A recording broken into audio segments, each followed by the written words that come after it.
Hello, this is Kindoe, and welcome back to another episode of What If? Minecraft, the sandbox building game with infinite possibilities, has had a huge impact on the gaming community.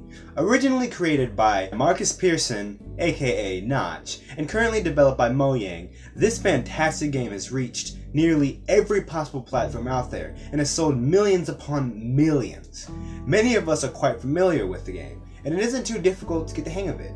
As players, we're led to believe that this blocky world that we play in is without history. But what if Minecraft is actually a post-apocalyptic world?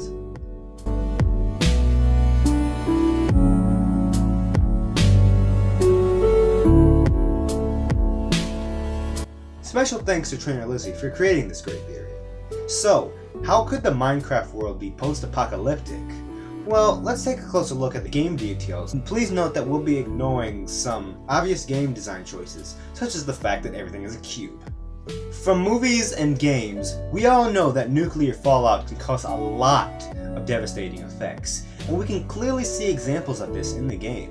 Negative effects like hunger, dizziness, nausea, slowness, fatigue, poison, and others could be some results of the fallout. Not saying that they don't exist now, but the amount of presence that they have in the world could definitely be a sign that something did happen. People could have become in a state of undead, as seen through zombies, skeletons, and their multiple variations.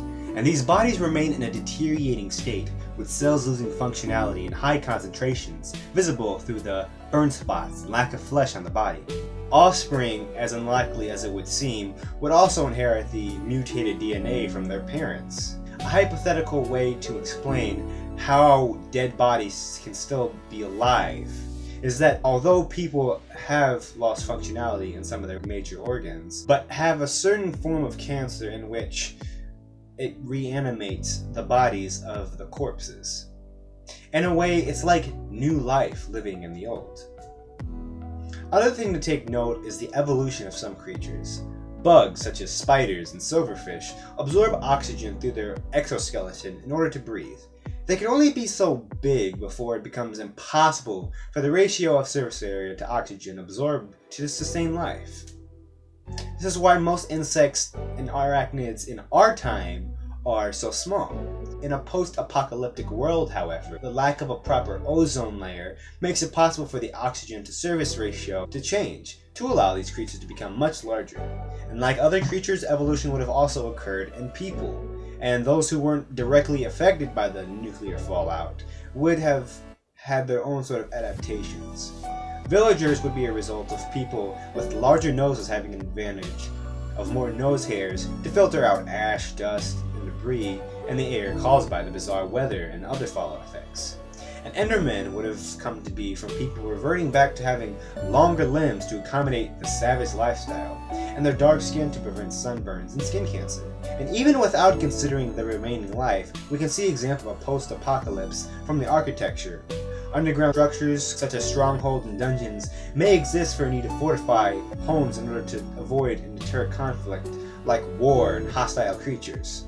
The widening tunnels of strongholds and mine shafts are similar to the way Roman tunnels were built, the purpose of twists and turns being to confuse enemies and allow the home team to have an advantage. And the iron bars of strongholds and the traps and temples also suggest a strong defense against invasions. But the technology of using explosive and electricity suggests that the structures were created sometime in the modern day rather than ancient history. Speaking of technology, it's another way that we can prove how Minecraft can be a post-apocalyptic.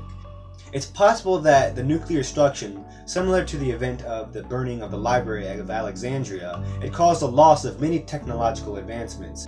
And even though some technology could be replaced, some of it could have never been discovered, and new findings were needed to replace it. With this in mind, it makes sense that in a Minecraft world, there would be more modern technologies, but more potions and enchantments. The knowledge lost in the nuclear destruction of the world left a skeleton model of what people once knew, and new, but different, information was gathered, leading to the loss of modern technology, but gain of new skills. So, what would it mean if Minecraft was a apocalyptic world?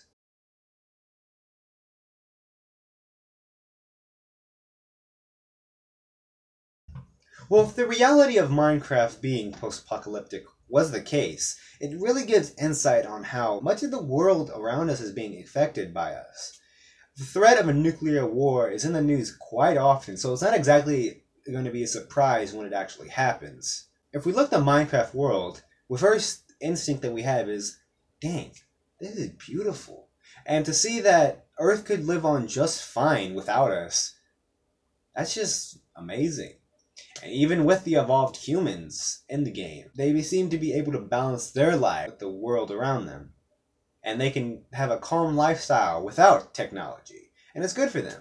This would also mean that our character's presence, Steve, Alex, or whatever we decide to name or dress our character, is actually being very invasive to the natural world, as we didn't already know. Taking away everything that was already there just to do what we want, this makes us no better than how humans are now. If anything, it's not the hostile mobs that are the evil ones. It's our characters. But thank you guys for watching this video. As always, if you enjoyed this, please give this video a like and share with as many people as you can. Let us know in the comments section what you thought of this video. And hey, if you have your own theories you'd like to see on the show, let us know. We'd love to cover it. Subscribe to see more What If in the future. And check out our other videos too. This is Kindoe signing out. Goodbye, guys.